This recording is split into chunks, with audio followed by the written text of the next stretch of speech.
umaga, hanap-hanap ka. Dulot ng salita mo, nagbibigay buhay. Ang sarap na mga lamang, may nagmamahal sa'yo. Salamat sa'yo, Panginoon. Walang pagsubok na di mo kakayanin mo. Sa bawat panalangin, ikaw ay diringgin.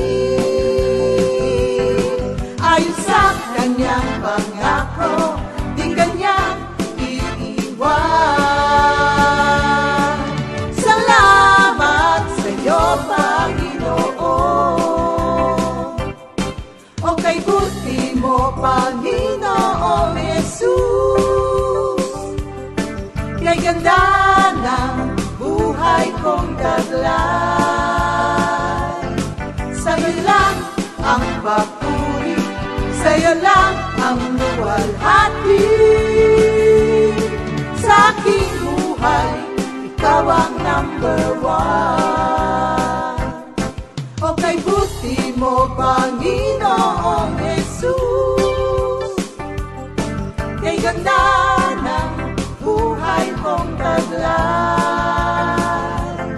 Sa'yo lang ang papuri, sa'yo lang ang luwalhati. Sa aking buhay, ikaw ang number one. Sa aking buhay, ikaw ang number one. Sa aking buhay, ikaw ang number one. Gising sa umaga, hanap-hanap ka. Dulot ng salita mo, nagbibigay buhay. Ang sarap na mga lamang, may nagmamahal sa'yo. Salamat sa'yo, Panginoon. Walang pagsubok na di mo kakayanin mo. Sa bawat panalangin, ikaw ay diringgin. Ayon sa kanyang pangako, di kanyang iiwan. Salamat sa'yo, Panginoon. O kay buti mo, Panginoong Jesus. Ayon sa kanyang pangako, kay ganda ng buhay kong taglay. Sa'yo lang ang papuri, sa'yo lang ang luwalhati. Sa aking buhay, ikaw ang number one. O kay buti mo, Panginoong Jesus. Kay ganda ng buhay kong taglay. Sa'yo lang ang papuri.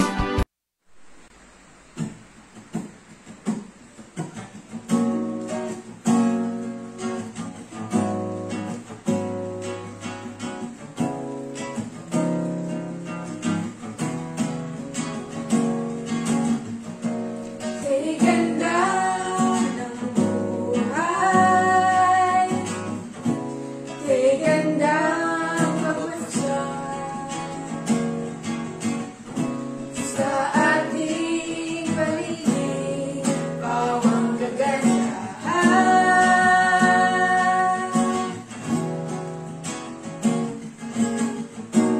Kay ganda ng buhay,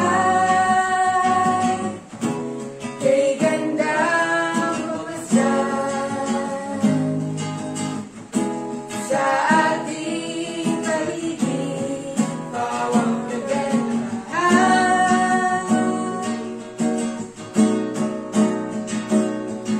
Ang langit at lupa'y nagbabadyan ng kaluwalhatian mo. Kay ganda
Good morning, Jesus! Magandang umaga po, mga kapatid! Thank you, Lord, sa magkakapatid na Orlina. Kay ganda ng buhay. Kailangan po yan laging iisipin natin. Paggising pa lang natin sa umaga, kay ganda ng buhay. Kasi po, yung mga maliliit na bagay na nakikita natin na hindi maganda, wala lang po yun, mga kapatid. Huwag niyo pong hayaang mangibabaw yun sa kagandahan ng buhay. Yung mga maliliit na inis, huwag niyo pong hayaang ikontrol kayo niyan kasi kay ganda ng buhay. Tapos, yung mga tao na nakakainis, mahalin niyo po dahil kay gandang pagmasdan ang nilalang ng Diyos. Kaya, wag nating, minsan kasi nakakalimutan po natin yan na kay ganda ng buhay. Sister, kasi nakakainis, kay ganda ng buhay, kapatid. Ang mga ibang tao, nagpe-pray sila ng buhay na meron ka. Kahit na sabihin mo pang may sakit ka, yung mga ibang tao nabibilang na ang araw sa mundo. Kaya yung buhay mo na may sakit, pinagpe-pray nila na sana ako na lang yun. Kailangan tumingin tayo beyond our present situation para po makita natin ang kagandahan ng buhay. Kasi pagka nakatingin na lang tayo sa sarili natin, paano naman ako, grabe naman sila, sobra naman sila, ay naku, hindi niyo po talaga makikita ang kagandahan ng buhay pagka ganon. So, magdasal muna tayo. Dinaig ko si pastor. Baka sabihin, baka i-comment ni Doc, Sister Ri, uminom ka ba ng bisoprolol? Thank you, Lord. Sige po, tayo po yung manalangin. Panginoon, pinupuri ka po namin at pinasasalamatan sa araw na ito. Salamat po sa napakagandang buhay na meron kami. May pagsubok man po, may mga sakit, may nararamdaman, may mga problema sa mahal sa buhay. Maganda pa rin po ang buhay dahil lagi mo kaming sinasamahan at kahit kailan hindi iniiwanan. And that makes life better, Lord. Kaya salamat po sa presensya niyo sa amin, sa pang-araw-araw naming pamumuhay. Sa araw na ito, Lord, ino-offer na naman po namin ito sa inyo. Make it a fruitful day for your glory, Lord. Salamat po, Lord. In Jesus' name we pray. Amen. Thank you, Lord. Ayan, thank you, Lord. Kahapon po, ang atin pong pinag-uusapan ay yung 1 Corinthians 13:13 pa rin ang ating VOTD. Pero kahapon po, tayo po ay nasa love does not boast. Pero ang ating VOTD, pag hindi nyo pa naman po na-memorize to, mga kapatid, 2 linggo na po ito. Meanwhile, these three remain. Ang sabi po, faith, hope, and love. And the greatest of these is love. Pag-ibig po talaga. Naalala ko yung awitin. Pag-ibig lang ang susi ng lahat. Wala yata ako sa tono. Pag-ibig po talaga ang susi ng lahat, mga kapatid. Kaya po, pinag-uusapan po natin sa buwan na ito ay ang susi ng lahat. Pag-ibig. At napag-usapan na po natin nakaraan na love is patient and kind. At dalawang love is not na po ang ating napag-usapan. Itutuloy lang po natin sa araw na ito yung love is not boastful or love does not boast. Ang boasting po, tandaan natin, just like jealousy and envy, is not a mark of love. Kaya, does not, is not, ang sabi po dito. So, ang pag-ibig ay hindi po, alam nyo, pag-uusapan natin sa araw na ito ang dalawang salita. Ang pag-ibig ay hindi nagyayabang at hindi siya nagmamayabang. Magkaiba pala yan. Ang boast ay nagyayabang, ang brag ay nagmamayabang. Mamaya, malalaman niyo po kung bakit.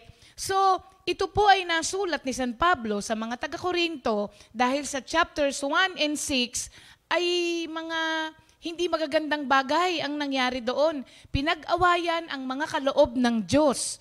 Kaya ang nangyari, nagkaroon ng division in the church, tapos Kinikriticize nila si Paul, kinikriticize nila yung kanilang leader at yung authority. Tapos, nagwallow sila ulit sa immorality and sin. At ang pinakamasaklap po, nagdimandahan pa. Kaya kinounter lahat ni Paul ang lahat nung nangyari sa mga taga-Korinto dito sa chapter 13. Kaya ibinigay po ang tunay na kahulugan ng pag-ibig. At ang ayun nga po, real love does not boast and there is no arrogance in love. So, ang 1 Corinthians 13 also is a remedy po sa lahat ng flaws na nakikita even sa mga Christian ngayon. So, ang sabi po rito, love does not boast. And the reason why love should not and does not boast is very simple. Kasi po, ang pag-ibig ay nakatuon sa minamahal instead of dun sa nagmamahal. Kaya, love does not boast. It is focused on the loved one, not on the one loving. Yun, para mas maliwanag po. Kasi po, ang isang mayabang na tao ay full of himself. If you are full of yourself, wala na pong puwang ang ibang tao para sa iyo, kahit mahal mo sa buhay. Kasi ano pa po ang lulugaran ng mga tao sa katauhan mo when you are full of yourself? Ang isang mayabang is full of himself. Kaya wala na pong puwang ang ibang tao. Pansinin niyo po, kapag ka nag-uusap kayo sa isang mayabang na tao, wala kang pwedeng isingit. Because he is full of himself, puro siya na lang ng siya tungkol sa kanya ang pinag-uusapan. Pag mag-i-start ka na po na magsalita tungkol sa sarili mo, hahanap ng ibang gagawin yon. O kaya, gagawa siya ng sitwasyon na babalik ulit sa kanya ang inyong usapan. So, hindi pwedeng magmahal ang isang taong full of himself. Because, wala ka nang lulugaran sa kanya. Kasi, puro po ito pagmamagnify ng kanyang accomplishments. Pagmamagnify ng kanyang galing. Wala nang mas magaling pa sa kanya, wala nang mas marunong sa kanya. Alam niya lahat. Sabi nga ni Minister Arnold nung isang araw, kasi pares kaming marunong, walang gusto magpatalo. Sabi niya, sa susunod pa yun. Ano lang yun? Glimpse lang yun. Nang i-discuss ni Minister Arnold. So yun po, ang pag-ibig turns its perspective outward, not inward, mga kapatid.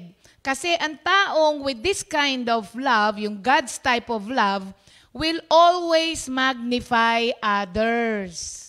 Not himself. Will always magnify others. At nakafocus siya sa need ng ibang tao at nag-o-offer siya ng tulong sa kanila without expecting something in return. Walang repayment na iniisip siya kapag ka siya ay nagmahal. Alam niyo po kung sino ang maraming chances and reason to boast sa Bible? Si Paul. Sa dami po ng kanyang mga accomplishments, pero hindi po siya nagyabang. Alam niyo po ba na siya ay nag-serve sa Corinthian church without payment? Wala siyang salary. Wala po siyang love offering. Pero hindi niya pinagmalaki yun sa mga taga-Korinto. Instead, ang sabi niya sa 1 Corinthians 9:16, I preach the gospel that gives me no ground for boasting. Ulitin ko po, ang sabi niya, 1 Corinthians 9:16, if I preach the gospel, that gives me no ground for boasting. Galing mga kapatid. Tapos po, sinabi pa niya sa Ephesians 2:9 at sa Romans 3:27-28 na walang taong kahit sino po ang pwedeng magmayabang ng kanyang salvation because we are saved by grace through faith so that no one can boast. So tandaan po natin lagi yun. Kasi po, boasting is unloving and sinful. Kaya po ang mga tunay na Kristiyano are called to reflect on the character of Christ. Sa Philippians 2, nandun lahat. Siya po ang may pinakakarapatan para magsalita ng, alam mo ba kung sino ko? Kilala mo ba ako? Siya po lamang ang may karapatan na magsabi nun. And yet, hindi po niya ginawa. Kaya nga, di ba, marami ngayong mga tao, walang karapatan, pero sila pa yung nagsasabing, kilala mo ba ako? Alam mo ba kung sinong kausap mo? Ganun, mga kapatid. So, ang bragging and boasting ay a big no-no pag pinag-uusapan po ang pag-ibig. Kasi self-congratulation yun eh. Yung boasting, parang, congratulations, self. Dalawang kamay mo na lang, ang galing mo. Congratulations, self. Ganon. Ang ibig sabihin ng boasting and bragging. Ito na po yung pagkakaiba. Yung sinasabi ko po sa inyo. Ang boasting po ay nagyayabang. Why? Because ang boasting po suggests a justifiable self-satisfaction. Although, hindi pa rin siya justified. Dahil, pagyayabang siya eh. So, hindi pa rin, wala akong dala. Hindi pa rin siya pagyayabang. Ay, mali. Nawala ako. Boasting ay pagyayabang. Pero ang sabi niya, it may suggest a justifiable self-satisfaction. Bakit kanyo? Although unjustified pa rin ang pagyayabang. Ang boasting po kasi ay nagyayabang siya dahil may karapatan siya. Pero mali pa rin po yun, ha? Binibigay ko lang po ang pagkakaiba ng boasting and bragging. For example, may mga tao na mayabang kasi matalino naman talaga. So, ang akala nila, justified yon. Kasi, matalino naman kasi. Kaya nagyayabang. Ang ibig sabihin kasi ng nagyayabang, may karapatan siya at meron siyang nakukuhang dahilan, kaya niya pinagyayabang. Pero mali pa rin. Halimbawa, maganda ang trabaho niya. Nagkaroon siya ng bahay, nagkaroon siya ng mga sasakyan, ng magandang buhay. Nagyayabang siya kasi pinaghirapan niya yon. That is boasting. Pero mali pa rin yon. Pero pinakamas nakakatawa, kung tutuusin, ay yung bragging. Yung bragging, nagmamayabang ang tawag sa kanya. Bakit? Nagmamayabang siya, wala naman siyang dapat ipagmayabang. Mas masaklap yun, hindi ba? Pero parehong mali yun, mga kapatid. So, yung pala yun. Ang love does not boast and love does not brag. Kahit na may karapatan ka, hindi ka pa rin dapat nagyayabang. Lalo na kung wala kang karapatan tapos nagyayabang ka pa. Nakakatawa kaya yun. Alam mo po yung ganon? Yung parang wala naman siya sa posisyon pero utos ng utos. Ganon. Di ba parang wala naman siyang kay, pero, kay ng ano, no? Nagpupumilit. So, isang nagyayabang at isang nagmamayabang. Parehong mali. Okay? Bragging and boasting. Wait lang, Beb. May prayer meeting ka, Beb? Nagmamadali si Beb. May prayer meeting. Okay. Kaya po, itong bragging na to, limitless conceit ang tawag dito. Oo, pero meron siyang inaccurate claims. Kasi nga, wala naman. Tapos ang yabang-yabang. Yung iba maintindihan mo pa no? Kasi may karapatan naman kasi. Pero mali pa rin. Pero maintindihan mo kasi may karapatan. Ang hindi mo maintindihan, kung bakit. Yung isang wala namang karapatan, pero nagyayabang ng nagyayabang. So parehong mali po yun, mga kapatid. Kasi po, ang pag-ibig doesn't boast about its own successes. Sabi nga ni Pastor kahapon, sa Proverbs 27:2, na ngayon ko lang din nalaman na yung palang ating kasabihan na huwag kang magbuhat ng sarili mong bangko ay biblical. Ito po ay nasa Proverbs 27:2. Let another man praise you and not your own mouth. Kaya wag mo sasabing, ganda-ganda ko ngayon. Mali pala yun. Hintayin mo palang sabihin. Sabihin mo kasi. Sabihin nyo na kasi, sa mahal nyo sa buhay. Para naman hindi silang nagbubuhat. Pinababayaan nyo kasing magbuhat ng sariling bangko. Mga kapatid, alam nyo, minsan kasi kulang tayo sa appreciation. Oo, kulang tayo sa appreciation. Kaya yung mga ibang tao, yung mga mahal natin sa buhay lalo, naghahanap ng appreciation sa Facebook. Kaya di ba lumalabas sila ng naka-bathing suit, lumalabas sila ng mga plunging, kasi aabangan nila kung ano yung mga comment doon. The truth is, oo. Kung bakit mo naman ibibilad ng gano'n kung ayaw mong meron kang makuhang magandang comment? Pag maraming likes, the better. Kaya lalo silang naggaganon. Partly, meron din mali tayo sa ating mga mahal sa buhay. Yun nga po, hindi po natin sila na-appreciate. Kulang tayo at matipid po tayo sa appreciation. Parang matipid ako sa appreciation. Parang mas generous ako sa judgment. Oo nga. Lagi akong nakakatanggap ng appreciation kay pastor. Lagi ba, Beb? Pero parang minsan, alam nyo, ito po ang nakita ko. Sa aming dalawa na lang pong mag-asawa. Sa sobra pong pag-iingat namin sa isa't isa, lagi naming nakikita yung mali ng isa't isa. Para bang, pagka nag-ano ka, wag naman ganito, wag naman ganyan. Sa sobrang pag-iingat namin, dun sa sasabihin ng iba, sa bawat isa, nagiging mahigpit kami sa isa't isa. Hindi na po namin nabibigyan minsan ng laya ang isa't isa na magkamali. Kaya ang nangyayari, abang ka ng abang, dun sa mali, tapos mamaya sasabihin mo, dapat hindi ganito yung ginamit mo, dapat ito yung sinabi mo, dapat hindi ganito yun. Preposition. Ano? Hindi ko na matandaan. Oo. Hindi correction lang naman na, lang. Halimbawa, sabi ko, ano yung sabi mo doon? Sabi niya, easier said. Sabi niya sa akin, done. Oo nga. Ano yung sinabi mo? Easier said and done. Sabing ganon. So, minsan, ang dating pala dun sa wala ka bang nakitang maganda sa sinabi ko? Pero, pag tinanong mo naman yung isa, kung bakit ganon ang nakikita niya, gusto lang kitang ingatan. Kasi, ayaw mong may masabi yung ibang tao sa kanya. Hindi naman pwede po yun. Kasi lahat tayo ay nagkakamali. So, minsan po, thank you Lord talaga sa mga correction.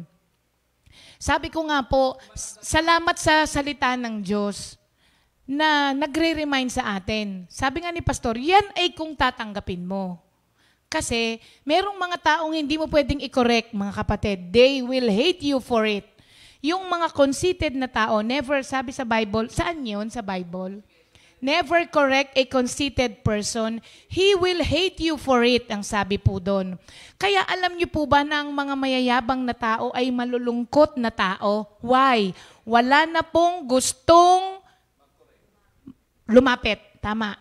Wala nang gustong lumapit. Bakit kanyo? Wala silang pwedeng sabihin Hindi ka nga nila pwedeng paalalahanan Kasi sasabihin mo, alam ko. Ganon. Darating ang araw, mag-isa na lang po tayo.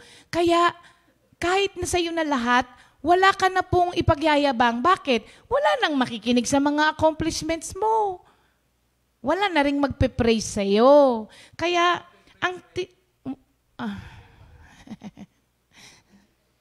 wala na pong lalapit.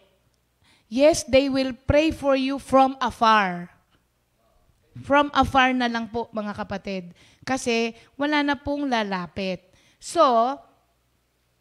iwasan po natin itong dalawa na ito.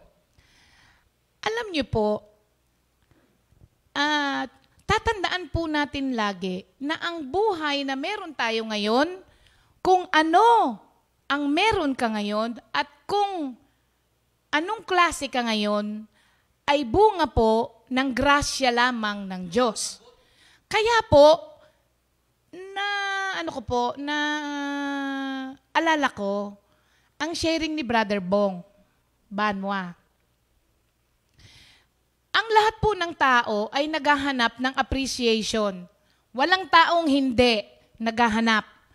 Kahit paminsan, although not all the time, paminsan-minsan pag may nagawa kang magandang bagay, naghahanap tayo ng tapik sa shoulder o kaya naghahanap din tayo ng good job, sabi ni Pastor, di ba? Good job. Naghahanap tayo ng ganun. Wala pong masama doon. Kasi innate sa tao yung maghanap ka ng appreciation.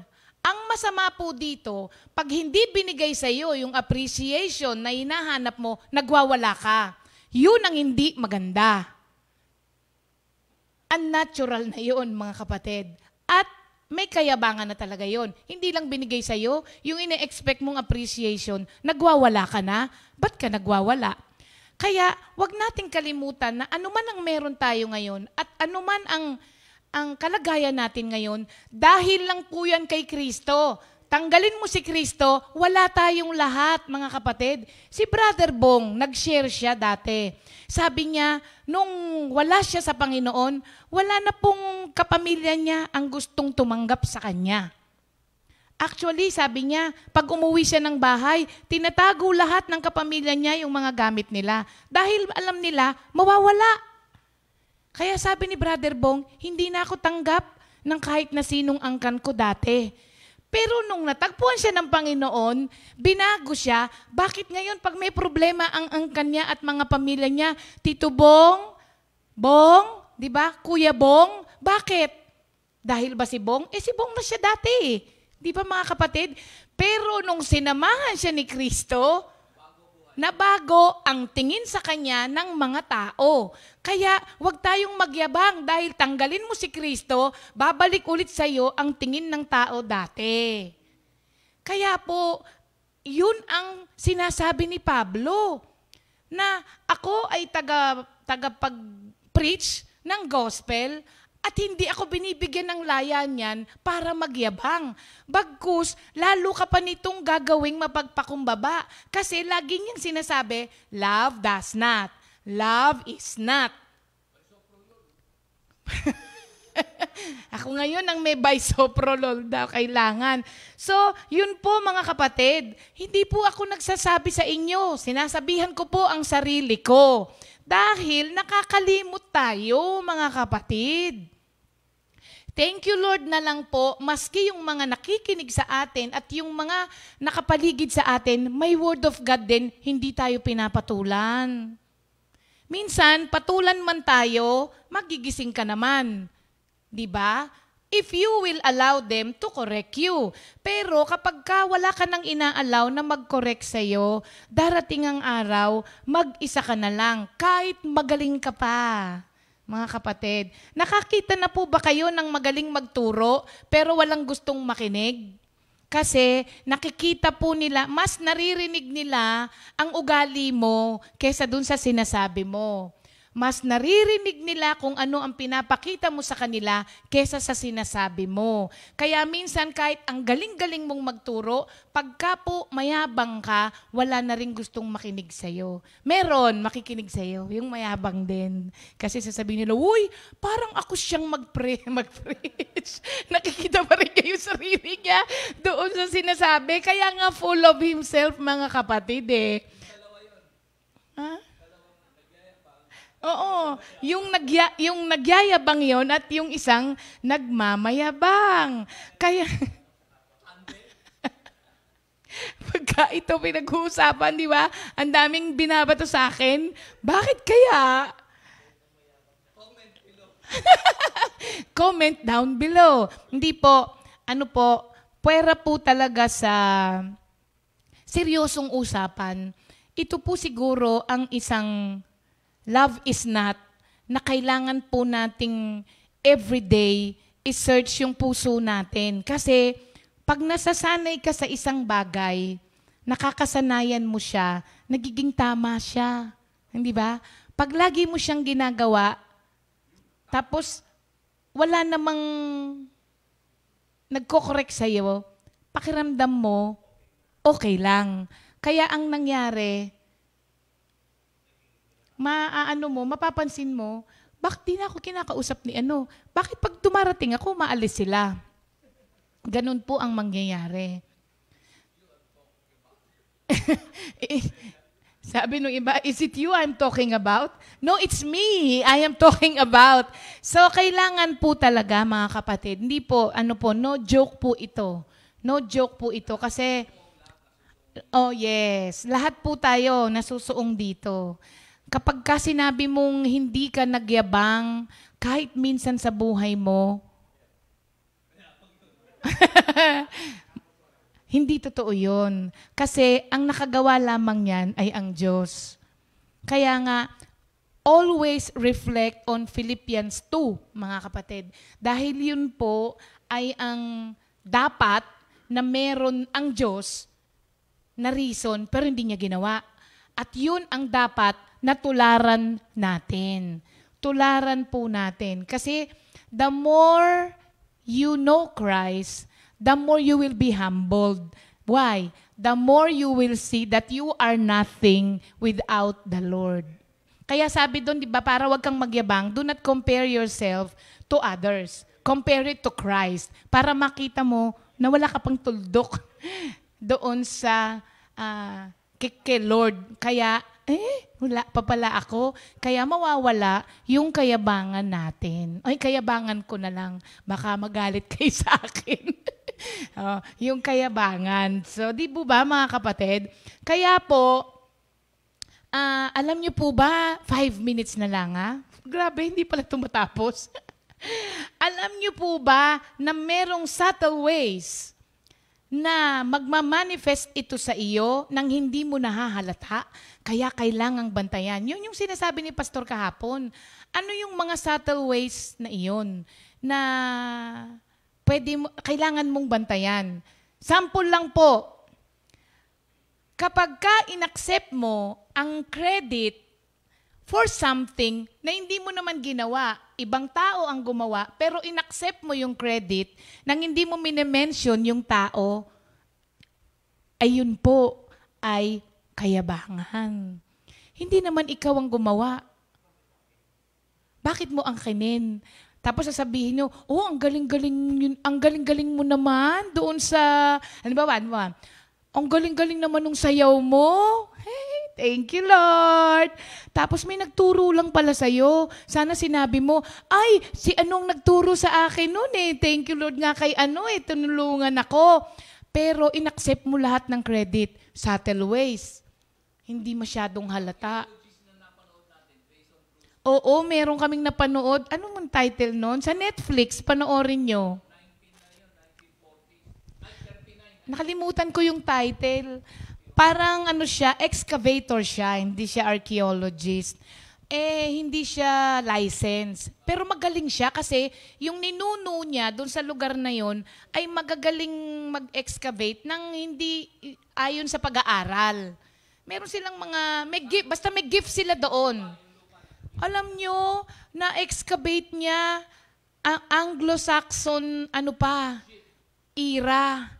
Isang ship, tas maraming mga ganon. Tas nung nakita yun ng munisipalidad nung lugar na yon, nag-take over sila. Sabi sa kanya, naku, wala kang alam dyan. National treasure to. Sabi, wala kang alam doon. Sabing ganon.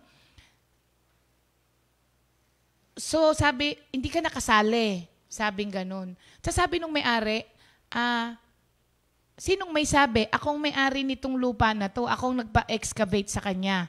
Sabi niya, i-donate mo to sa museum natin. Sabi niya, sa isang kondisyon. Do-donate ko lahat yan sa isang kondisyon. Sabi, banggitin mo ang pangalan niya, yung nag-excavate. Sabing ganun.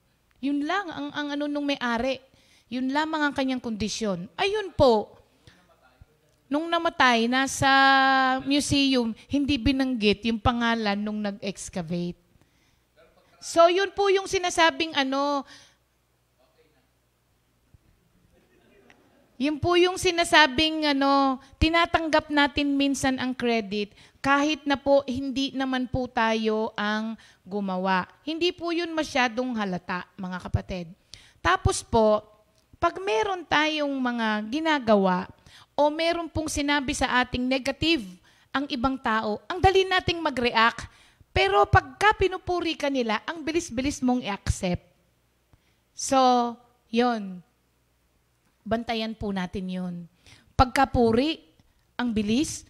Pero pagka negative, ang bilis din na umatake dun sa ibang tao. Oh, yun po ay mga subtle ways.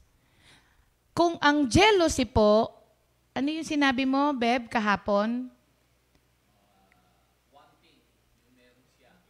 Oh, kung ang jealousy po, mga kapatid, ay pagnanasa na magkaroon ka ng na magkaroon ka ng meron ng iba, ito naman, ang boasting naman ay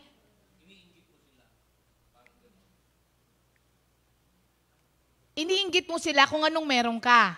Tama? Yung jealousy, gusto mo kung anong meron sila. Ang boasting, iniinggit mo sila kung anong meron ka. Yun. Jealousy puts us down. Kasi gusto mo kung anong meron siya, kung gusto mo kung anong wala ka. Pero itong boasting puts you up. Up, and above. Kaya, kay Lord, sabihin mo, kunin ka na ni Lord, ang taas mo na sobrang taas mo na, hindi na maabot.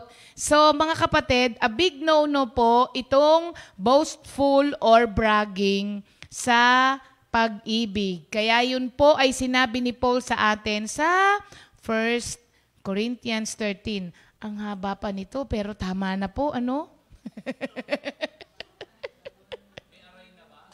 Oo, ano na sugat-sugat na daw.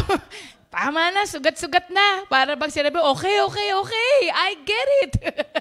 Di ba mga kapatid? Pero salamat sa Diyos. Paalala po yan sa ating lahat mga kapatid para pumanatili po tayong humble. Dahil wala naman po talaga tayo without the Lord. Sa araw po na ito, happy birthday, Brother Efren Reyes ay Perez. Ang bilis kasi nung lakad. Sister Poleng Asansa, Sister Jennifer Banua, Sister Liza Mosquera, Brother Jessam Nuas. Happy birthday po sa inyong lahat. Sister Poleng, happy birthday po. At happy anniversary din kay Brother Jo Marie and Sister Arian Lasay. And happy anniversary kay the father of mine. Happy birthday, happy anniversary kay Greg at kay Zendi. I-mine na yan. Happy birthday.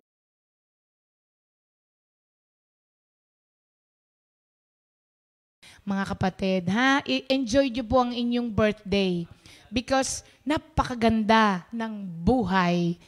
Lalong-lalo na kapag ito'y na kay Kristo. Amen. Okay. Thank you, Lord.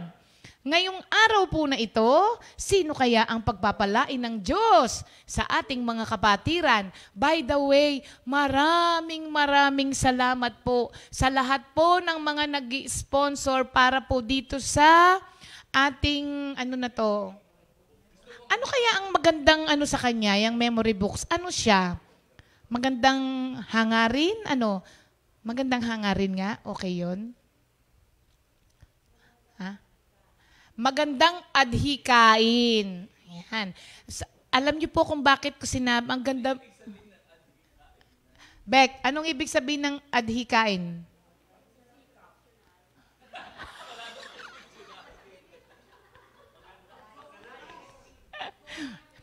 Advocacy. Ayan. Magandang adhikain. Advocacy daw po. Kasi po, ang advocacy po natin, English nga yun meaning ang sabi ko Ang advocacy natin ay ang lahat po ay ma-memorize itong books of the Bible. Yan, pinopromote po natin yan, mga kapatid.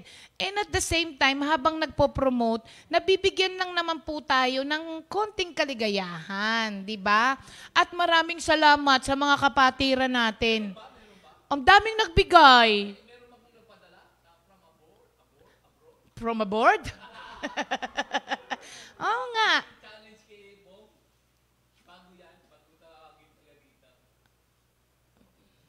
Di ko alam. Ano yun? Anong sabi niya? Ah, hindi ko na forward pa.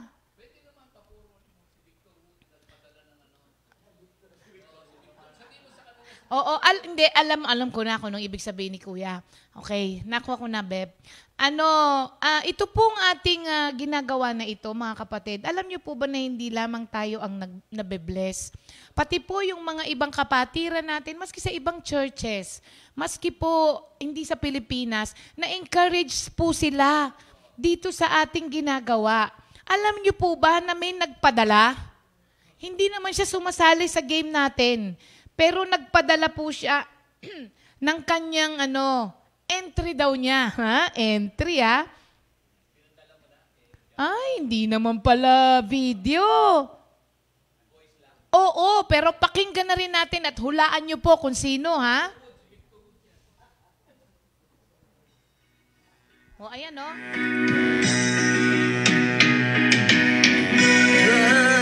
Genesis, Exodus, Leviticus, Numbers, Deuteronomy,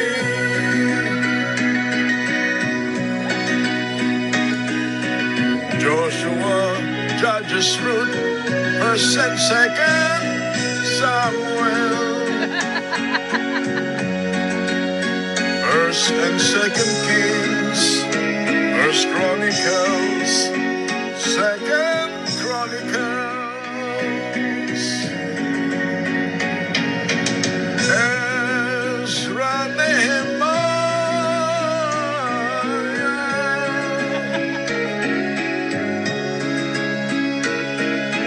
Esther, Job, Psalms, Proverbs, Ecclesiastes, Song of Solomon, Isaiah, Jeremiah,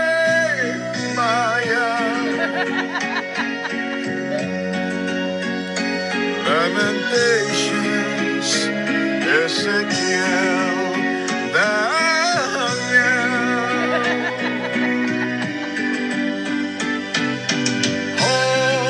Hosea, Joel, Amos,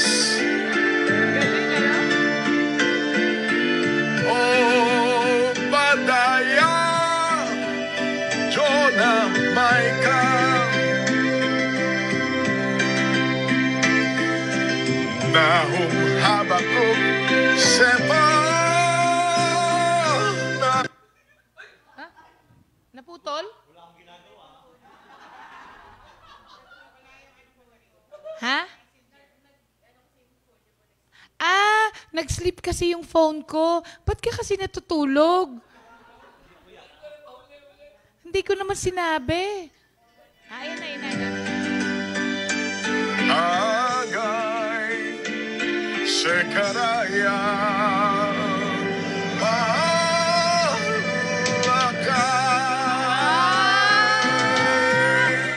Diba? Sino po yun? Sabi nung iba, Pastor Romy Cabral? Naku po, pag ganun kagaling kumanta si Pastor Romy, magpapapiesta tayo. Yan po ay si Pastor Alex Kaabay, mga kapatid. Hindi, tama, nahulaan nung iba. Ano? Sabi ni Sister Linda Javier nga, Pastor Romy Cabral. Oy, in fairness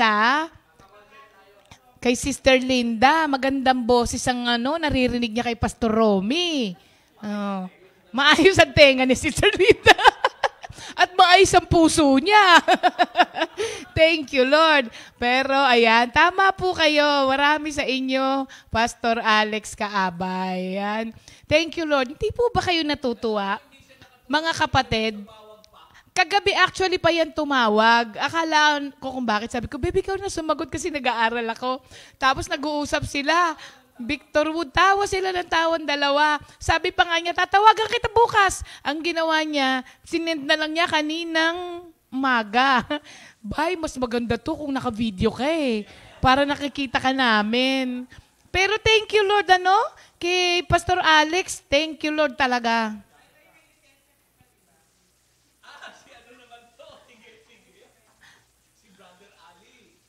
Oo nga.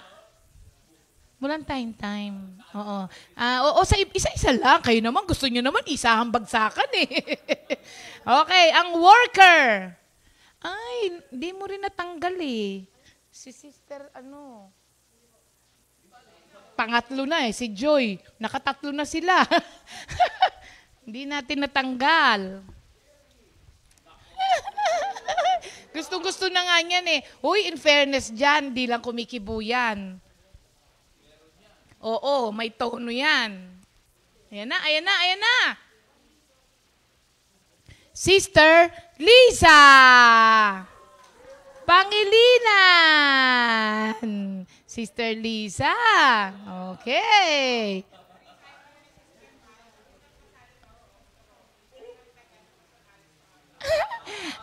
Sabi nila, kung yung unang pasada daw, parang si Pastor Romy. Pero nung gumanda na daw, Pastor Alex Kaabay pala.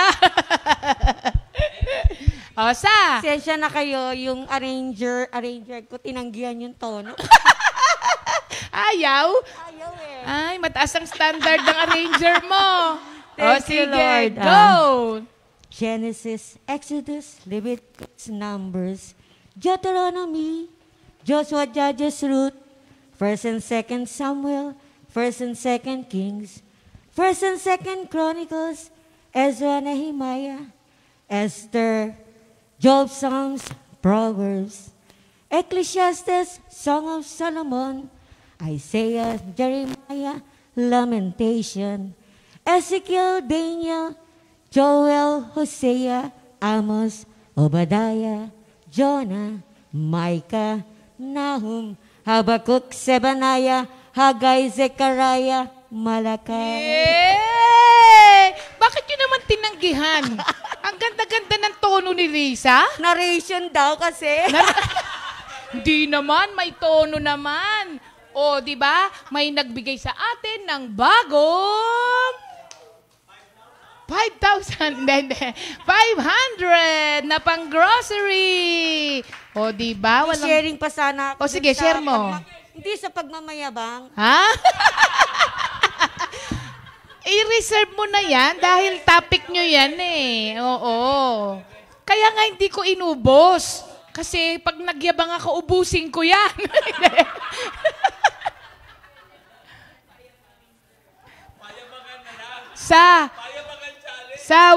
wag mo nang tanggapin dito si Jeff. Sabi niya, tatanggihan talaga.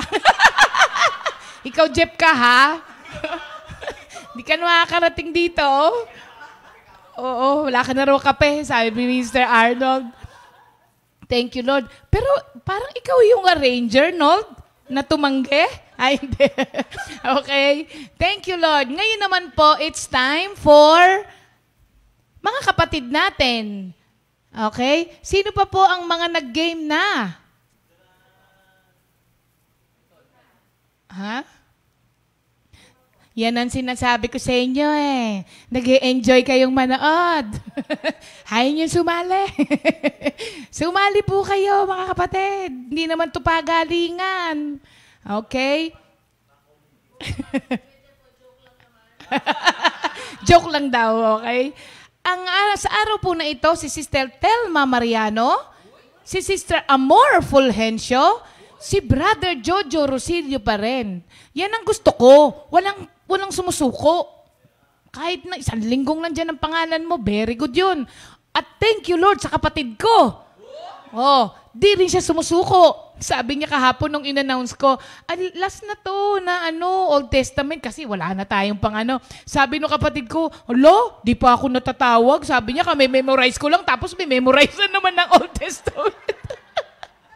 Sabi ko, hindi, may dumating ulit na mga sponsor kaya tuloy ang memorization. Sister si Inday Jamie, wala pa ring suko. At syempre si Sister Net din, walang suko. Yan ang merkado. Oo. Okay, Jam, spin the wheel.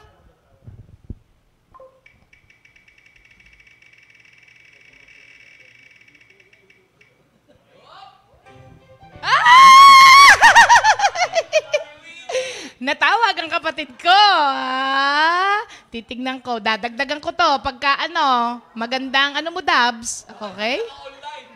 Dabs, humanap ka ng, hindi naka-online? Hindi, naka-online yan. Pagka wala yan kay Ima siyempre isa lang ang phone nila. Dabs, mag-online ka. Tignan ko kay Ima. Binilangan? Oo, binilangan. Wait. Bakit parang hindi kayo naka-online? Ha? Oo, walang pero online naman, Sige. Tignan natin. Sorry ka, Dabs, pagka wala ka.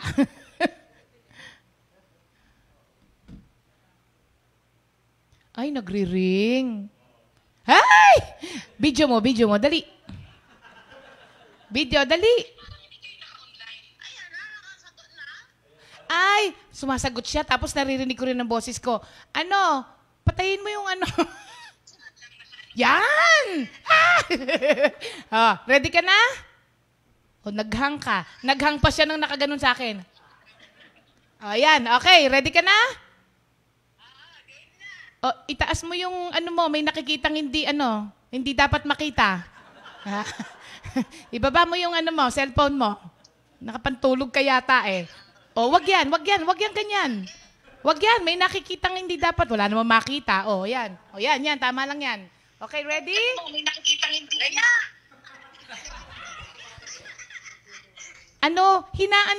Hinaan mo yung cellphone mo.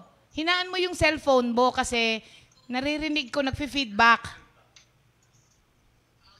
Game. Sige, game. Game. Genesis, Exodus, Leviticus, Numbers, Deuteronomy, Joshua, Judges, Ruth, verses second. Ay, ulit. Namali ako ng tono. Sige, okay. Go! Ating ko po sing-sing. Genesis, Exodus, Leviticus, Numbers, Deuteronomy, Joshua, Judges, Ruth, 1st and 2nd Samuel, 1st and 2nd Kings, 1st and 2nd Chronicles, Ezra, Nehemiah, Esther, Job, Samuel, Esther, Jobs, Psalms, Proverbs, Ecclesiastes, Song of Solomon, Isaiah, Jeremiah, Lamentation, Daniel, Hosea, Ezekiel, Jeremiah, Lamentation, Ezekiel, Daniel, Hosea, Joel, Amos, Obadiah, Jonah, Micah, Nahum, Habakuk, Zephaniah, Haggai, Sekaraya, Malakay. Yay! Thank you, Lord. Diba? Kapampangan nga kasi ang tono niya at atin ko pong singsing. Galing mo, Dabsa. Oh, dahil kapatid ko yan, dodoblehin ko ang kanyang regalo. Sa akin ang kalahati. Oo. Oh, sa akin ang kalahati. Oh, 'di ba? Sinaraduan ako ng telepono ng kapatid ko. Thank you, Lord. Alam niyo, tuwan-tuwa po ako kasi oo, kapatid ko. Tapos yung mga pamangkin ko, ready din pala. Sabi niya nung isang kapatid ko kahapon, Teng, sabi niya, yung pong sina Patrick, sa Sale, yung sa GMJ ba daw? O pang youth lang sila? Sabi ko, doon lang sa youth. Sa Sunday lang. Sabi, ready na daw kasi. Kaya, ayan, Dabs. Sabi ni Bong, Hindi ko alam si Victor Wood. Kaya, ayan mga kapatid, hindi po ba nabe-bless tayo? Ako, bless na bless ako. Kasi mga angkan ko, nagme-memorize din. Di ba mga kapatid? Kaya sali po tayo. Napakaganda kaya nito. Sabi ko sa inyo, accomplishment to eh. So kung ikaw ay Ilocano, ano ang kanta ng Ilocano? Pamulinaw eh. Yan, di ba? Sino kaya ang Ilocanong mag-ano doon? Ang Bisaya, anong kantang sikat ng Bisaya? Ha? Dandansoy. Genesis, Exodus. Di ba? Maganda pala yan. Oo. Ang Batangas. Ala ay Genesis, Exodus, Leviticus. Ang San Pablo, ay Genesis, Exodus, Kanya-kanya, di ba mga kapatid? Ayan. Thank you, Lord. Okay. Ngayon naman po, ang ating news, alam nyo, nag-trending po itong ating new song of the week. Dami pong nag-request na kung po pwede daw pong i-post ito publicly at kung pwede daw po nilang i-share ito. At okay naman kay Doc Mon kasi pinadala po nila doon sa mga kamag-anak nila na frontliners sa ibang bansa. Ngayon, meron tayong isang kapatid, sabi niya, I wish Sister Ria na magkaroon ito ng English version. Kasi yung mga ibang kaibigan daw ng mga frontliners abroad na gusto nilang sharean, mga foreigner. Sabi ko, itong nagsabi sa akin, magaling mag-English. So sabi ko sa kanya, I think you will do justice in captioning the song. Kasi magaling ka dyan. Tumawa siya ng tumawa. Natawa naman daw siya doon. Sabi ko, hindi. Sincerely. Yun ang paniniwala. Kasi magaling talaga siyang mag-English. Alam nyo, nakakatuwa siya. Kaninang madaling araw, sinend niya na sa akin. yung English version. So, kailangan kong ipadala kay Doc. Siyempre, kanta ni Doc yon. So, kung ano yung ni Doc, okay. At pag nag-okay na yan, malalaman nyo kung sino yung sinasabi ko kasi siya rin ang pinapakanta ko. Kaya, abangan nyo na lang po yan, mga kapatid, ha? Mine daw. Mine, okay? Abangan nyo na lang po. Pero, panoorin po natin itong awitin ni Doc Mon na ang title ay Lingkod.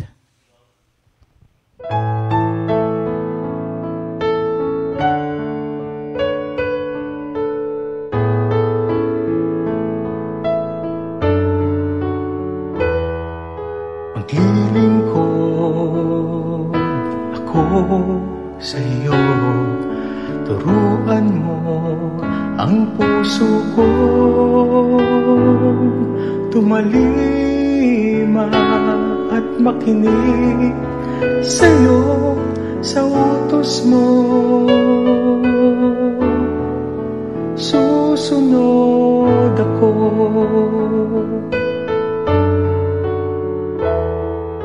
Hubugin mo ang isip ko, pati na rin ang kalooban ko.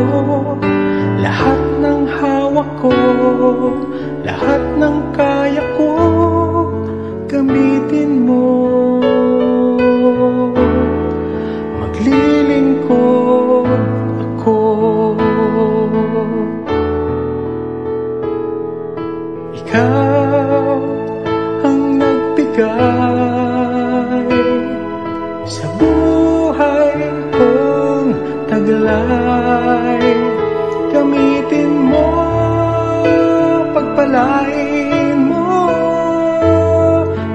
habang buhay maglilingkod sa'yo.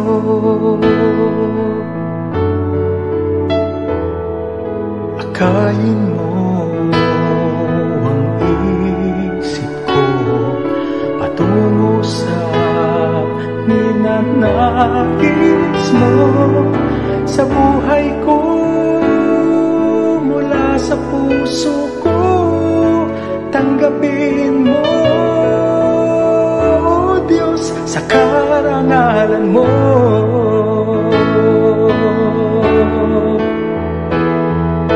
Ikaw ang nagbigay sa buhay kong taglay. Gamitin mo, pagpalain mo habang buhay maglilingkod sa'yo.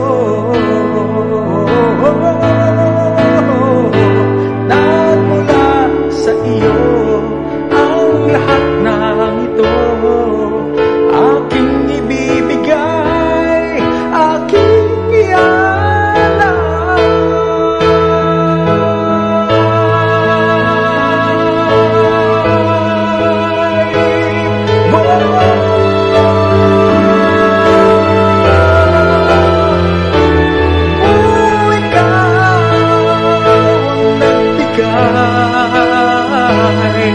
sa buhay kong taglay. Gamitin mo, pagpalain mo habang buhay maglilingkod sa'yo.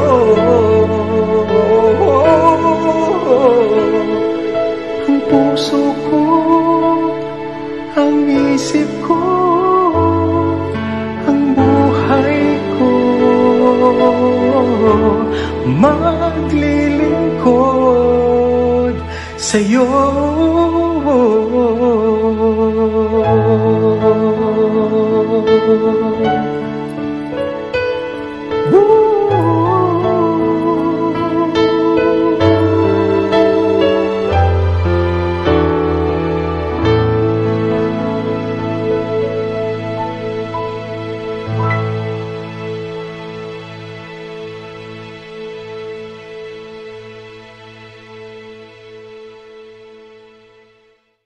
Ayan, thank you Lord Doc sa napakagandang awitin na yan, mga kapatid. Thank you Lord. Ayan. Sabi nung kapatid ko, thank you Lord po, nakakanginig. Kaso umabol ang nanay ko, sabi nung nanay ko, Jam, game pa rin ako. Kasi wala yung pangalan niya doon.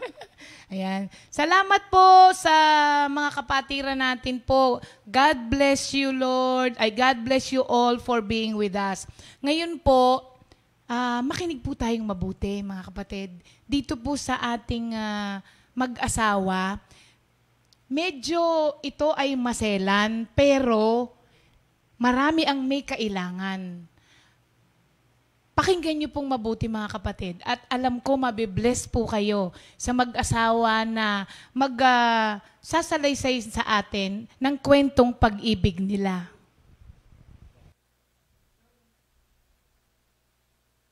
Good morning, Jesus! Sige, Brother Jerry, ikaw muna. Purihin ng Diyos, mga kapatid, sa pagkakataong ito at muli tayong binigyan ng Panginoon ng pagkakataon para makapagbahagi tungkol sa karanasan ng mag-asawa. Ngayon po ay buwan ng pag-ibig. Kaya mainam po na maibahagi ang mga naging karanasan bilang mag-asawa po. Sister Maripas? Amen. Bago po ang lahat, tayo po'y manalangin muna. Amen. Mga kapatid, sabayan niyo po kami. Panginoon, maraming salamat po. Pinupuri namin kayo, sinasamba, niluluwalhati namin ang iyong banal na pangalan. At salamat po, Lord, sa pagkakataong ito pinagkaloob mo sa amin upang muli ay maitaas namin ang iyong banal na pangalan, Panginoon. Kayo pong manguna sa amin ni Brother Jerry. Kung wala ka, Lord, wala po kami magagawa. Send your Holy Spirit, Lord, to help us, anoint us, and be a blessing to your people. We love you, Lord, and we thank you for everything you have done in our lives. In Jesus' mighty name we pray. Amen. Amen. Okay, Brother Jess, simulan ko na ba? Sige, Sister Maripas. Amen. Ganda Babasahin ng ko misis lang. ko ngayon. Amen. Glory Thank to you, God. Lord, Sige pa, babasahin ko lang po yung scripture namin. Hebrews 13 verse 4. Marriage is to be honored by all, and husbands and wives must be faithful to each other.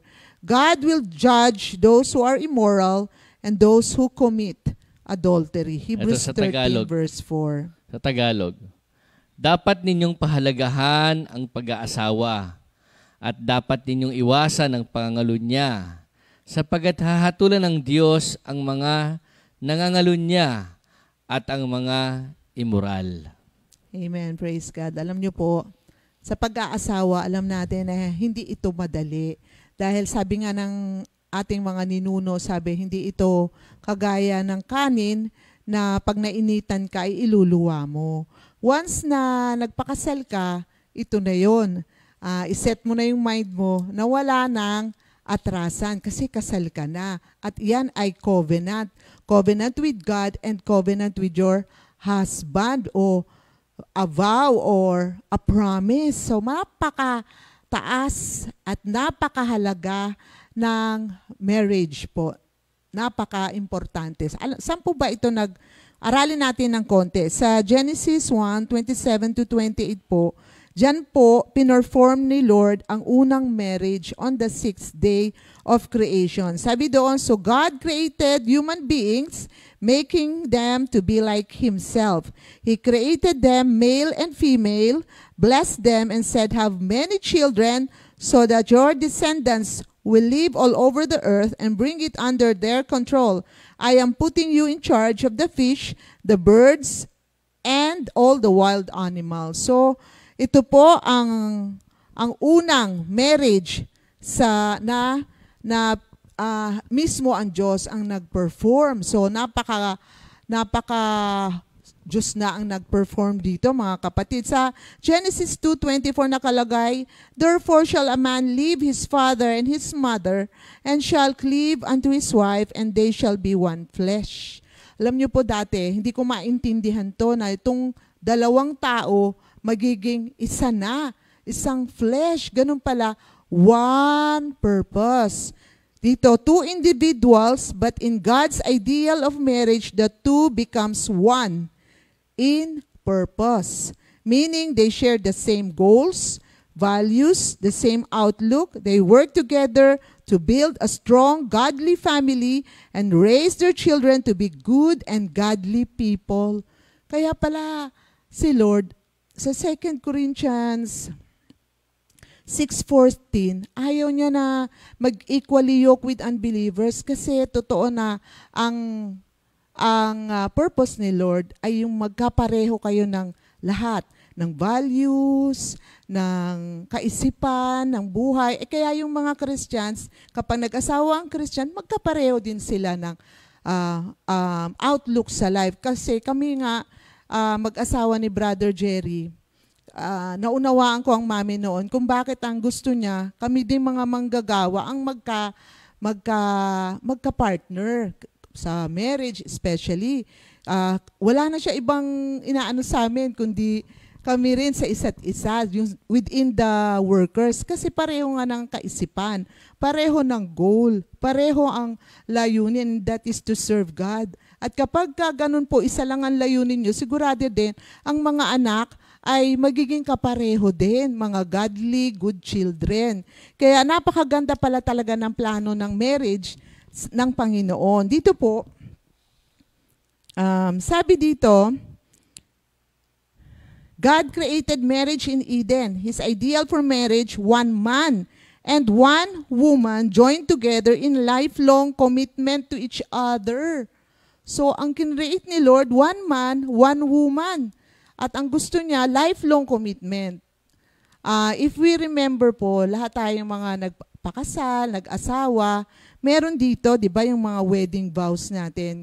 Kinuha ko nga sa internet kasi minsan, hindi mo na maalala yung buo. Pero napakahalaga nung binitawan natin mga salita. Di ba, dito may nakalagay nga, I, blank, yung pangalan mo.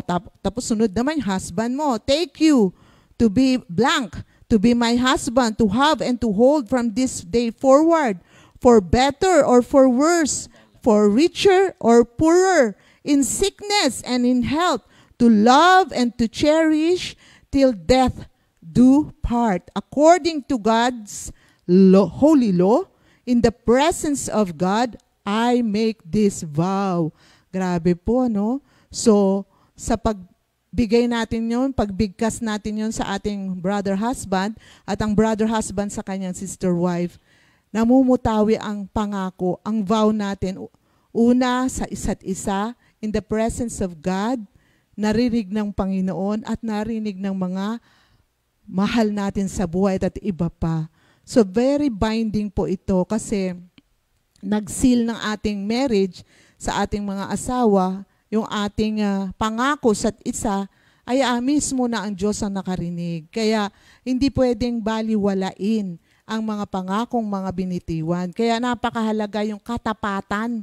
Diba yung binasa nga natin sa Hebrews, binasa ni Brother Jerry, 13:4, marriage is to be honored by all, and husbands and wives must be faithful to each other.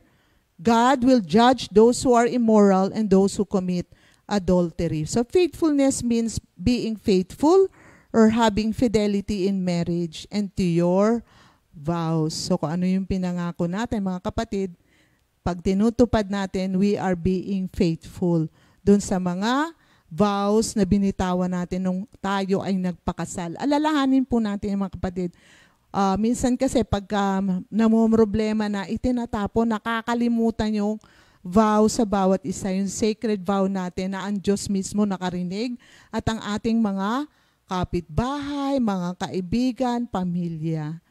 Napakahalaga nung sacred yung vow na ginawa natin. So, mahalaga, kami nga po ni Brother Jerry, pero hindi natin sinasabi na pagka kinasal na, all is well. Although, lahat ng mga babae nangangarap na after ng kasal, happily ever after. Pero talagang dadaan ng maraming pagsubok ang pag-aasawa. Pero ang pinakamaganda ay ang kasama natin ang Diyos. Sa amin po ni Brother Jerry, konting sharing lang po. Kasi nung dalaga pa po ako, ang gusto ko talaga ay kahit hindi masyadong pogi, basta matapat. Yung ako lang ang mahal, wala nang iba, wala nang titingnan. So, sa amin ni Brother Jerry kasi, ayaw ko po talaga sa kanya dahil siya yung ayaw ko, yung ugali niya na ayaw ko ay nasa kanya, yung pagiging mahilig siya mag-admire ng mga girls. So, basta mahilig siya sa babae. Hindi ko maalis, dati hindi ko po naintindihan yon. Pero habang tumatagal kami sa Panginoon, nakita ko kung bakit siya ganon. Nakita ko yung environment na nga pala niya. Alam naman natin kung saan siya galing. Na siya ay wala siyang tatay, wala siyang role model. Tapos pangalawa, nasa environment siya wherein siya ay lumaki sa mga lugar ng pugad ng mga prostitution. So isipin niyo po yung kanyang environment. Kaya yung mga sa atin o sa marami sa atin ay iniisip na tama, sa kanya yung ginagawa niya tama. Sa atin, mali, sa kanya tama. Kaya unti-unti, habang tumatagal kami kay Lord at marami kaming nararanasan, naunawaan ko ngayon kung bakit ganun siya. So yun nga, habang sa married life namin, isa yun sa mga naging problema naming matindi. Kaya yung marriage namin talagang dumaan sa matinding problema, kumbaga unos. So mabigat kasi lagi kami nag-aaway dahil sa isa sa mga kahinaan niya. Kaya lagi kami nag-aaway, hindi naging masaya yung unang mga panahon namin, unang first mga first 5 years namin talagang dumaan kami sa matinding parang yun nga, minsan naalala ko yung sinabi nung tinatanong ni Tarico ano ang pag-aasawa. Ang sabi ng mga members, bulag, pipi at bingi. Dumaan din po ako sa ganyan. So, pero alam nyo, you have to deal.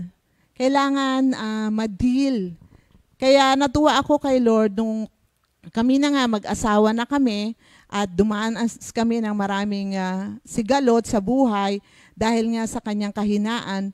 Habang tumatagal, tumindi kasi ang bait ni Lord dahil ito ay church.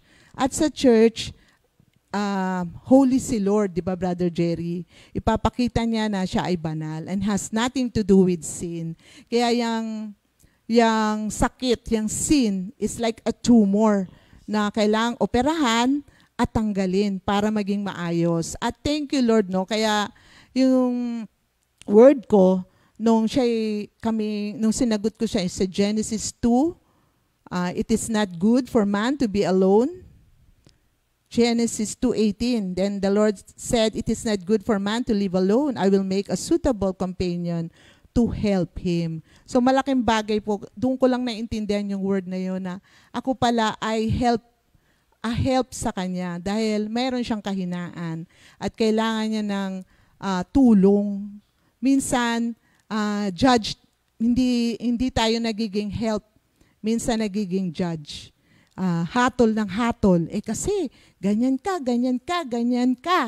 Pero tinuruan ako ni Lord na maging help meet. So kailangan pala, hindi tayo manghuhusga kasi husgat ka ng husga. Sa Romans 8 verse 1, there is no more condemnation in Christ. So si Lord nagpatawad, tayo rin dapat nagpapatawad. Kasi sa Kanya, hindi Kanya unuulit-ulit yung kasalanan mo eh. Kundi pinatawad niya na, once na pinatawad niya, kasing wala ka nang dapat na i-prove pa. Dahil pinatawad ka na. Yun din pinakita sa akin ni Lord na siya, humingi na siya ng tawad sa akin. So dumating yung point talaga na humingi siya ng tawad sa akin at matagalang process bago ko na-realize na kailangan ko siya patawarin. So, hindi dapat ako maging judge. Kasi si Lord di siya nag-judge. Hindi siya humatol. Hindi siya nanatiling, maybe one day, we will be judged. Pero ngayon, ang ibinibigay ni Lord, grace and mercy sa atin lahat. Kaya sobrang bait ni Lord kasi yung grace and mercy, pinaranas niya sa akin na igawad sa husband ko. Kasi he does not need judging. He needs help. So, ang bait ni Lord, yun nga na naunawaan ko, ako pala ay dapat na help meet, hindi judge. So, at that time, pinatawad ko na siya, dahil kung hindi ako magpapatawad, hindi ako gagaling. Hindi ako gagaling dun sa mga galit, sa mga inis ko sa kanya, kundi lalaki at kakainin ako nun. Kaya ang nais ng Lord sa atin, yung magpatawad tayo, at dun pa lang mahihilom, magkakaroon ng healing. So nung humingi siya ng tawad sa akin, pinatawad ko siya by the grace of God. Alam ko si Lord John, kasi iniisip ko noon, baka ulitin na naman. Pero alam niyo po mga kapatid, yan yung trust. So sabi ko, ang forgiveness po at saka trust magkaiba. Pero hindi ka pwedeng mag-trust hanggat hindi ka nagpapatawad. Kailangan magpatawad muna. And then, kasi ang forgiveness is grace, freely given. Grasya ng Diyos yan. Pero ang trust is earned. Kaya unti-unti nagipinakita ni brother husband na nagbago na siya, unti-unti hindi na siya iniintindi niya na yung sinasabi ko at siya ay nag-turn away na sa mga maling gawain. At kapag nakikita kong yung mga habits niya dati bumabalik, sinasabihan ko po siya.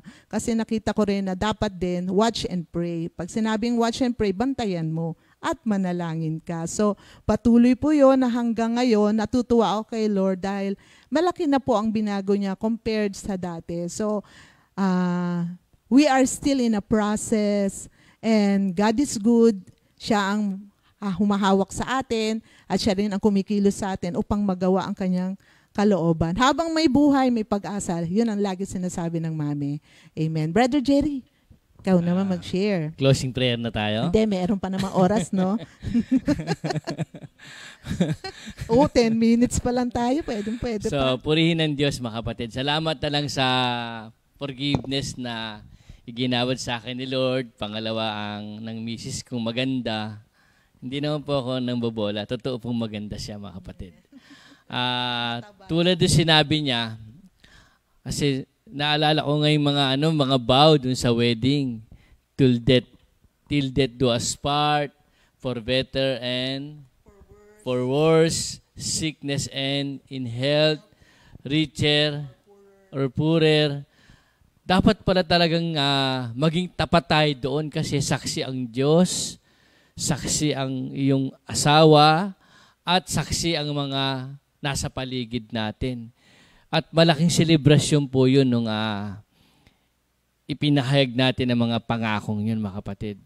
Pero dahil sa kahinaan nga po, ang totoo po niya, alam ko naman na ang salita ng Diyos ay banal, ang salita ng Diyos ay mabuti, ang salita ng Diyos ay gabay natin sa ating pamumuhay.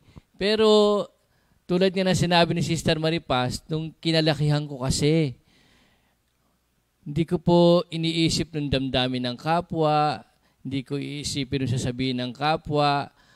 Kumbaga, hindi ko po iniintindi kung ano yung magiging resulta ng aking gagawin. Kasi nga, lumaki ako ng freelancer, malayo sa magulang ko, nabubuhay ako ng sarili, tapos yung environment ko pa. So, pagdating ko sa church, hindi pala kagad mababago ang tao.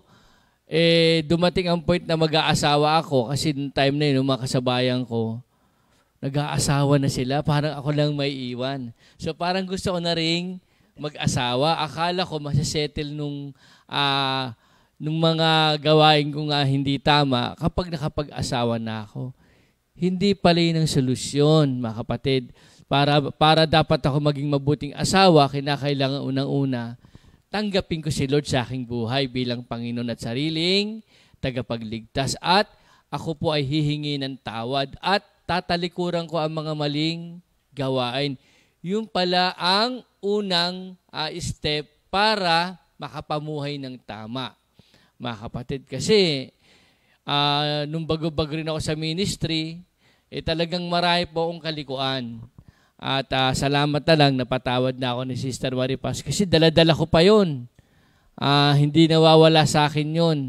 At di naman lingid sa mga kasamahan ko, nung nanliligaw ako kay Sister Maripas, lahat against. Kasi nga, nung aking naging image sa mga kasamahan na marami naging girlfriend, feeling pogi lang po, mga kapatid, tsaka feeling lang po. At tsaka insecurity pala yun. Minsan kasi nung lugar na kinalakihan, parang trophy ba? Mali po pala. Kaya dahil sa ganung pananaw ko, nakakasakit ako ng kapwa ko. Tapos hindi lang po nakakasakit, minsan nakakasira ng buhay. So, pagdating kay Sister Maripas, ganun din po, nagawa ko rin minsan na ang pagiging unfaithful. Alam nyo ba, mga kapatid, ang pagiging unfaithful, hindi lamang gumagawa ka ng act. Sabi sa Bible sa Matthew 5:27-28, mga kapatid, ang nakalagay doon, nung una nagkakasala lang ng pangangalo niya kapag ginawa. Pero ngayon, tumingin lamang ng mayroong pagnanasa, nako, nangangalun niya na yun. At alam naman natin, ang pangangalun niya, walang bahagi sa kaharian ng Diyos, mga kapatid.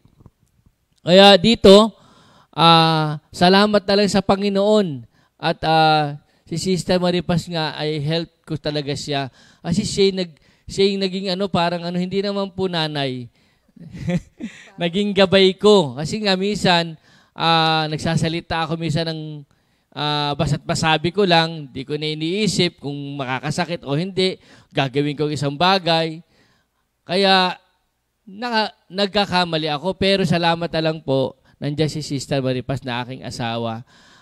Naging malaking tulong po siya sa akin, naunawaan niya ako ng gusto, pinatawad niya ako, tinanggap niya ako, at talagang alam kong mahal na mahal niya ako. Kaya ngayon, bilang mga brother husband, mga kapatid, ulitin ko, ayaw ni Lord na, sabi nga sa Old Testament, do not commit adultery. Mga kapatid, alam nyo ba, babalik po ako sa Matthew 5, verse 27 to 28, no?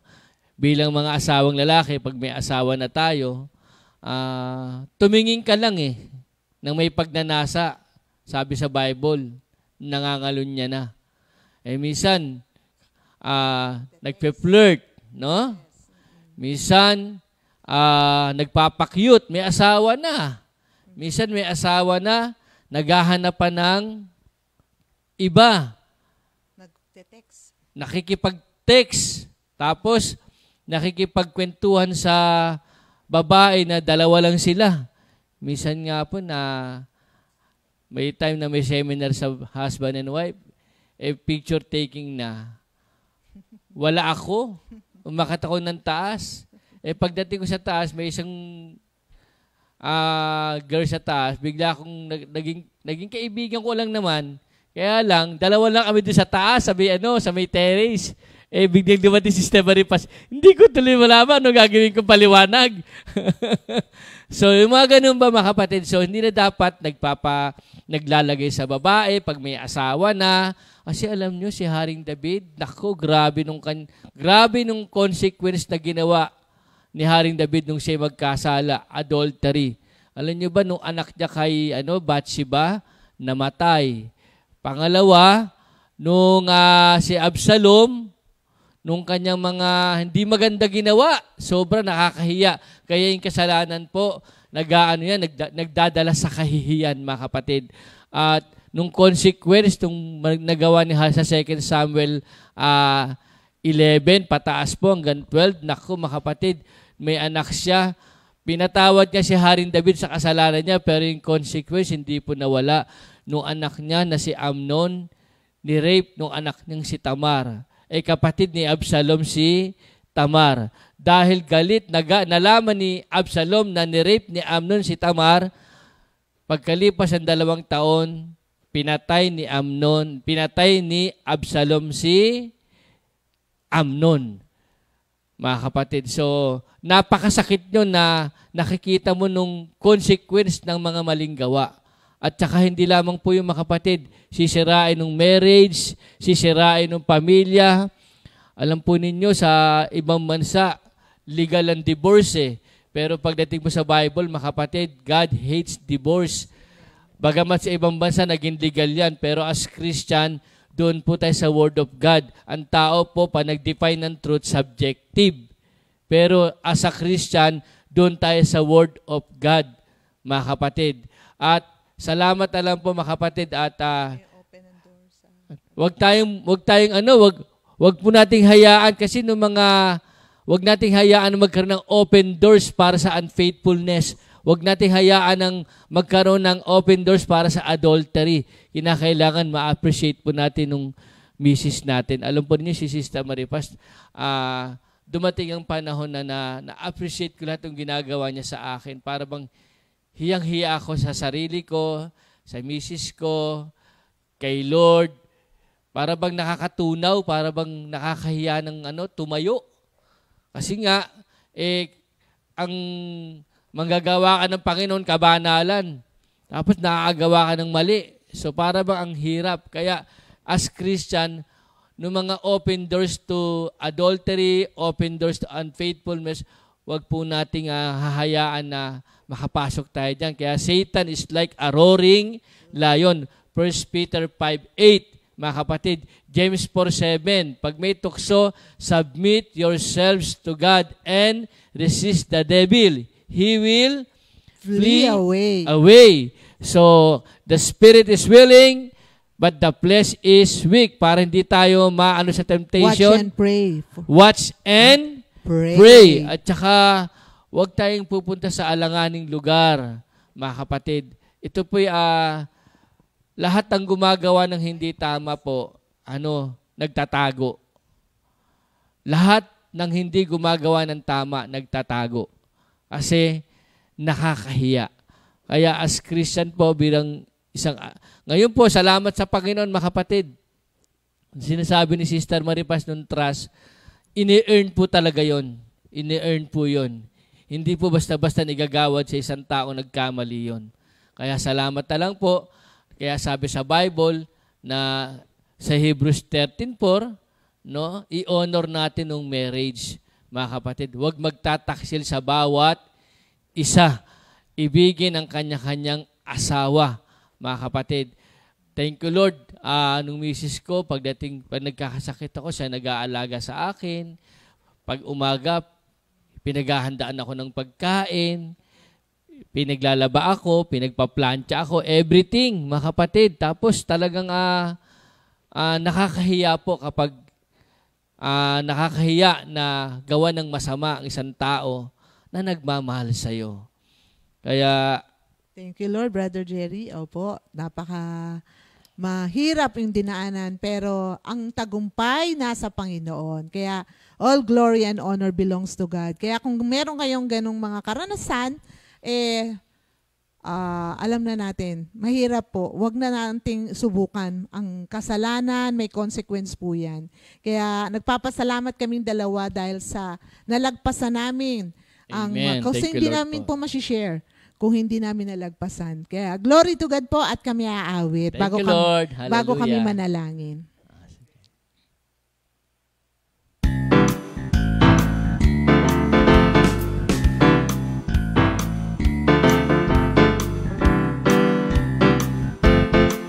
I am saying, love one another, love one another, says the Lord. Love one another. I lay down my life for you.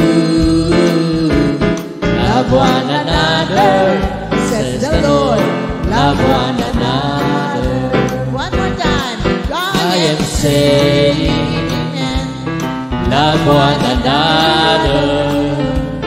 Love one another, says the Lord. Love one another. I lay down my life for you. Love one another, says the Lord. Love one another. Love one another, says the Lord. Love one another. Love one another, says the Lord. Love one another. Purihin ang Diyos, mga kapatid, muli, no? Sa awat grasya ng Panginoon, Philippians 2:13, God is always at work in you to make you willing and able to obey His own purpose. We can do nothing without the Lord. Philippians 4:13, I can do all things through Christ our Lord, who strengthened me. Kaya sa awat grasya ng Panginoon, nung pinangako natin sa harap ng Diyos sa pamagitan ng kasal, no, till death do us part, sickness and in health, for better and for worse, riches or poorer, ito po'y ating gampanan. Katapatan po ang gusto ng ating Panginoon. Amen. Closing prayer po tayo. Lord, salamat po sa awat grasya nyo na nakapagbahagi ng aming karanasan bilang mag-asawa.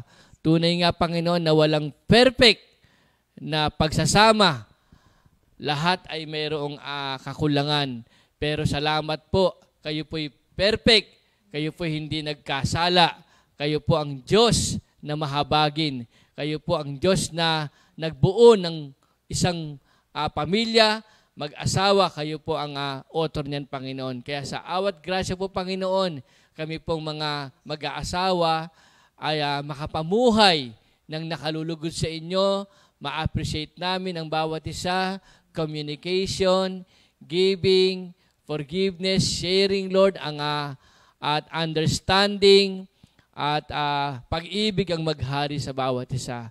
Bagamat iba-ibang aming mga family background, ang aming upbringing, pero sa awat grasya niyo, Panginoon, kami po ay, sabi nga, till death do us part. Walang pwedeng maghiwalay sa pag-ibig.